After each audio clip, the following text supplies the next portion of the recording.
দর্শক, ভারত পাকিস্তান যুদ্ধের খবরাখবর জানাতে কলকাতা থেকে যুক্ত হচ্ছেন এস নিউজের সিনিয়র এডিটর পার্থ মুখোপাধ্যায়। সরাসরি চলে যাচ্ছি তার কাছে। মিস্টার পার্থ, আশা করি আপনিও দেখেছেন যে পাকিস্তানের প্রধানমন্ত্রী শাহবাজ শরীফ যুদ্ধ জয়ের দাবি করেছেন, পাশাপাশি তিনি শান্তিও চেয়েছেন। তার এই আহ্বানে ভারত সরকারের কি মন্তব্য বা কোনো উদ্যোগ আছে কিনা? দেখুন, এখনো পর্যন্ত ভারত সরকারের তরফে শাহবাজ শরীফের মন্তব্যের কোনো প্রতিক্রিয়া জানানো হয়নি। ভারতের বিদেশ মন্ত্রক বা বিদেশ মন্ত্রকের মুখপাত্র নর্মাল কোর্সে এই জাতীয় কথাবার্তা কোনো প্রতিক্রিয়া জানান, কিন্তু বিদেশমন্ত্রী বা প্রধানমন্ত্রী তো দূরের কথা, ভারতের বিদেশ মন্ত্রকের মুখপাত্র এই নিয়ে সামান্যতম কোনো প্রতিক্রিয়া বা কোনো বার্তাও দেয়নি। প্রেস বিজ্ঞপ্তিও জারি করা হয়নি। উল্টো দিকে যে কথাটা গতকালও আমি এসএ টিভির দর্শকদের বলেছিলাম, সেই কথাটাই হয়েছে। আজ ভারত রীতিমতো বিবৃতি দিয়ে জানিয়েছে যে ভারত সারা বিশ্বে বিভিন্ন দেশে 7টি প্রতিনিধি দল পাঠাচ্ছে ভারতের স্ট্যান্ড ক্লিয়ার করতে, যে ভারত কি বলতে চাইছে গোটা বিশ্বের কাছে। সংসদীয় বিষয়ক মন্ত্রী কিরেন রিজিজু আজ সকালবেলায় সোশ্যাল মিডিয়ায় একটি বার্তা দিয়েছেন। সেখানে বলছেন যে সন্ত্রাসবাদের বিরুদ্ধে ভারতের অবস্থান এবং অপারেশন সিঁদুর নিয়ে নয়াদিল্লির বার্তা এবার দেশে দেশে পৌঁছে দেবে কেন্দ্রীয় সরকারের সর্বদলীয় প্রতিনিধি দল, মানে সব দলের প্রতিনিধি যেখানে থাকবেন। এবং ইন্টারেস্টিংলি এই দলে রয়েছে মোদী সরকারের কট্টর বিরোধী বলে পরিচিত কংগ্রেসের শশী থারুর এবং আসাদুদ্দিন ওয়াইসি, যিনি সব অর্থেই মোদী সরকারের সমালোচনায় সবসময় সরব থাকেন।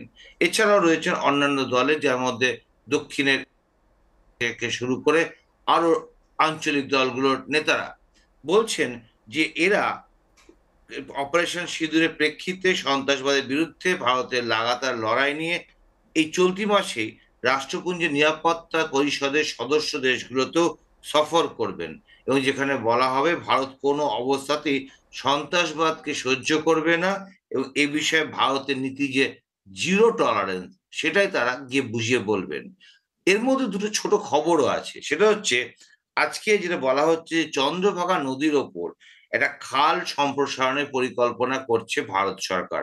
আপনারা জানেন যে সিন্ধু জল চুক্তি পহেলগাঁওয়ের প্রেক্ষিতে বাতিল করেছে ভারত, এবং তারপর থেকে এটা কার্যকর করা নিয়ে পাকিস্তানের তরফ থেকে বিভিন্নভাবে বার্তা দেওয়া হয়েছে। সরাসরি ঘুরিয়ে ফিরিয়ে বিদেশমন্ত্রী এস জয়শঙ্কর ক্লিয়ার করে দিয়েছেন যে এই সিন্ধু জল চুক্তি এখনই বলবৎ করা হচ্ছে না, যেমন বাতিলটা আছে তেমন বাতিল থাকবে। তার মধ্যেই ভারত সরকারের সূত্র থেকে যে খবরটা পাওয়া যাচ্ছে যে চন্দ্রভাগা নদীর ওপর একটা খাল সম্প্রসারণ করা হবে, যে খালটা বড় করা গেলে আরো বেশি জল ঢুকবে ভারতে।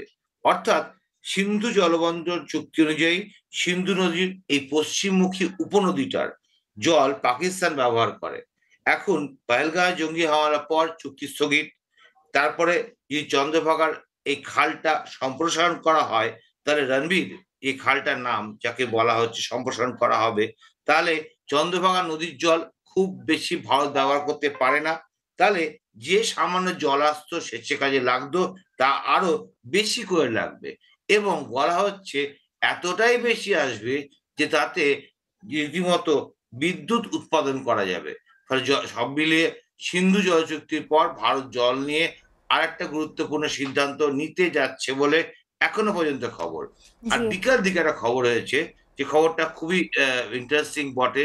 কারণ এখন তো যুদ্ধ শুধুমাত্র আকাশপথে বা স্থলপথে হয় না, এখন সোশ্যাল মিডিয়াতে সেখানেও যুদ্ধ হয়। জি। এরকমই প্রথমবার ভারত পাকিস্তানের গুপ্তচরদের সঙ্গে যোগাযোগ রাখার অভিযোগে জ্যোতি মালহোত্র নামে হরিয়ানার এক সোশ্যাল মিডিয়া ইনফ্লুয়েন্সার বা ইউটিউবারকে অ্যারেস্ট করেছে। বলা হচ্ছে এই ইউটিউব চ্যানেলের মাধ্যমে, যার নাম ট্রাভেল উইথ জো, তার মাধ্যমে হরিয়ানার এই ভদ্রমহিলা জ্যোতি মালহোত্র বিভিন্ন গুপ্তচর সংস্থার সঙ্গে যোগাযোগ রাখতেন, এবং গত কয়েক বছরে 3-4 বার উনি পাকিস্তানে গেছেন, এবং পাকিস্তানের বিভিন্ন গোয়েন্দা সংস্থার কর্মকর্তাদের সঙ্গে তার যোগাযোগ ছিল। দিস দ্য ফার্স্ট টাইম ভারতের সোশ্যাল মিডিয়া ক্ষেত্রে এরকম সশরীরে কাউকে গ্রেপ্তার করা হয়েছে। এর সঙ্গে আরো 5 জনের কে গ্রেপ্তার করা হয়েছে, কিন্তু তারা কোনোভাবেই সোশ্যাল মিডিয়া ইনফ্লুয়েন্সার বা প্রহারী নয় বা ইউটিউবার নন। জি, আপনি আসলে গতকাল বলছিলেন যে ভারত বৈদেশিক সহায়তা যেটা পাকিস্তানকে দেওয়া হবে সেটার ব্যাপারেও লবিং করছে। তাহলে এখন পাকিস্তানের প্রধানমন্ত্রী ভারতকে যে শান্তিপূর্ণ প্রতিবেশীর মতো সহাবস্থানের আহ্বান জানিয়েছেন, সেই প্রেক্ষিতে আসলে আপনি শান্তিপূর্ণ এই সহাবস্থানের সম্ভাবনাটা কতটুকু দেখছেন? দেখুন, ভারত সবসময় বলে এসেছে যে ভারত মনে করে যে শান্তিপূর্ণ সহাবস্থানটাই এই যুগের রাজনীতি। আপনি যদি মনে করে দেখেন, বিদেশমন্ত্রী ডক্টর এস জয়শঙ্কর প্রায়শই একটা মন্তব্য আন্তর্জাতিক মঞ্চে গিয়ে বলেন যে প্রতিবেশী কখনো বদলানো যায় না। ঠিকই তো, ভৌগোলিক জায়গা থেকে আপনি চীন, বাংলাদেশ, নেপাল, ভুটান, পাকিস্তান, শ্রীলঙ্কা, কোনো দেশকে তো অদলবদল করতে পারেন না। বাড়ি বদলানো যায়, কিন্তু দেশের ক্ষেত্রে প্রতিবেশী কি বদলানো যায়? কিন্তু দু দেশের মধ্যে সম্পর্কটাকে ভালো করাটা তো ভালোই। যেমন ধরুন কি তুরস্ক, যেমন ধরুন উজবেকিস্তান।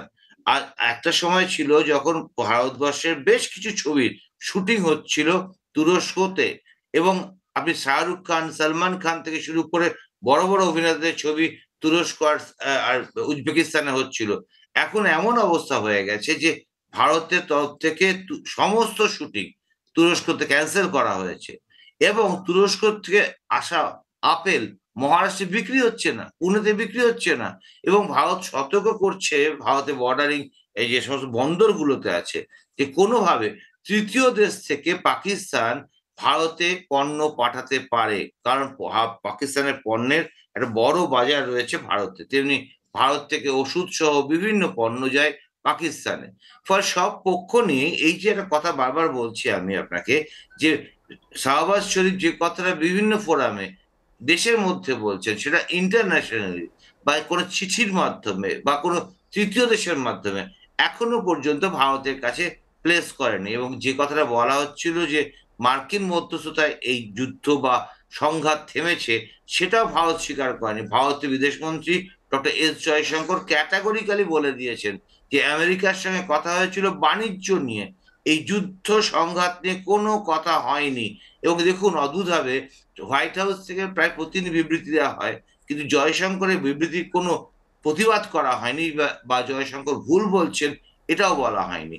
সব মিলিয়ে আমার যেটা মনে হচ্ছে যে এখন যেটা হচ্ছে, ছায়াযুদ্ধ একটা চলছে, কারণ যুদ্ধ বা সংঘাত এত সহজেই থেমে যাবে এমনটা নয়, তাহলে তো সিন্ধু জল চুক্তি কার্যকর হয়ে যেত আবার। তা তো হচ্ছে না, কারণ কোথাও একটা কঠোর অবস্থান নিচ্ছে দুদেশই। জি, সেটা কিভাবে হবে এবং শান্তিপূর্ণ সহাবস্থানটা জরুরি, সেটা দুদেশের মানুষই মনে করেন। জি। অনেক ধন্যবাদ মিস্টার মুখার্জি।